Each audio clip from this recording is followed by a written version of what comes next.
اعرف، هو انت كل شويه تجيبي طرح وهدوم ليه؟ عشان انا جبت اخري. عشان انا بحب الطرح ولازم اجيب جديد مع الاسود الجديد.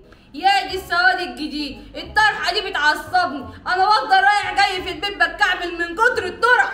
دي ماما، وبعدين لازم تخلص الفلوس كلها. ايوه قوليلها الزياده اللي مستنيها بقالي 3 شهور، امي خلصتها في 3 ساعات. هي جبتي حاجه تانية ولا خلاص كده؟ خلاص كده.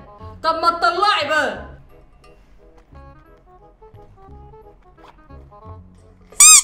امسك. 25 جنيه. لا استنى، في غلط. امسك. ايه في ايه؟ اصل الطرحه السودا دفعت فيها 1800 جنيه. ده انت ليلتك سودا.